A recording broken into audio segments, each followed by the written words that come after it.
History has seen many kings, generals, and conquerors, but only one warrior earned the title of a commander who never lost a single battle. His name was Khalid ibn al-Walid, known across history as the Sword of God. His story is not just about war, but about strategy, discipline, and leadership that still inspires military minds today. Born into a powerful warrior tribe in Arabia, Khalid ibn al-Walid was trained from childhood in horse riding, sword fighting, and battle tactics. War was not chaos to him, it was a calculated art. Even as a young man, he understood that speed, timing, and positioning could defeat even a stronger enemy. One of the most famous moments of his early life came at the Battle of Uhud. At that time, Khalid was fighting against the Muslims. When he noticed a small mistake in the enemy's defense, he launched a perfect cavalry attack from the rear. This single move changed the entire battle. It proved his greatest strength, seeing opportunity where others see confusion. Later in life, Khalid accepted Islam, and history took a dramatic turn. Now, his genius battlefield mind was used to defend rather than destroy. From that moment on, he never lost a battle, not one. At the Battle of Mu'tah, Khalid faced an impossible situation. The Muslim army was heavily outnumbered, some say 3,000 against 200,000. When the commanders fell, Khalid took control. Instead of charging blindly, he used strategic withdrawal, changing formations again and again. The enemy believed reinforcements had arrived and hesitated. Khalid saved the entire army. This moment defined his leadership under pressure. Another legendary campaign was the Battle of Yarmouk, where Khalid faced the massive Byzantine Empire. The enemy had superior numbers, better armor, and experienced troops.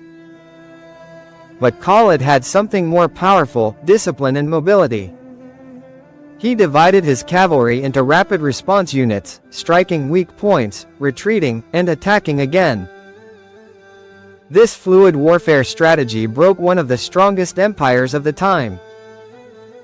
What made Khalid different from other warrior kings was not just courage, it was control. He never allowed emotions to rule his decisions. Even in victory, he remained calm and focused. He believed that discipline wins wars, not rage. Khalid also understood the psychology of battle. He knew when to attack, when to defend, and when to let the enemy defeat themselves. He often created the illusion of strength, moving troops at night, raising dust clouds, and changing formations, to confuse opponents. This mastery of psychological warfare made enemies fear him before the battle even began. Despite his victories, Khalid was never obsessed with power. When he was removed from command later in life, he accepted the decision without rebellion. This showed his greatest quality: true leadership without ego. He served as a soldier under others, proving that discipline is stronger than pride. Perhaps the most surprising part of his story is how it ended. After surviving dozens of battles, countless duels, and near-death moments, Khalid did not die on the battlefield.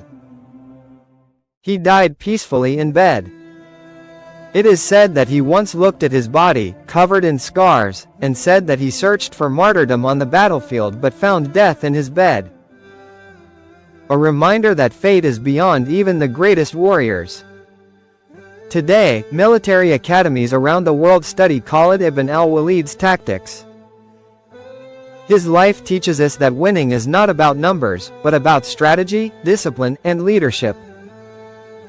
He was not just a warrior king, he was a master of war, a man whose legacy proves that the sharpest weapon is the mind. And that is why history remembers him as the warrior who never lost a battle.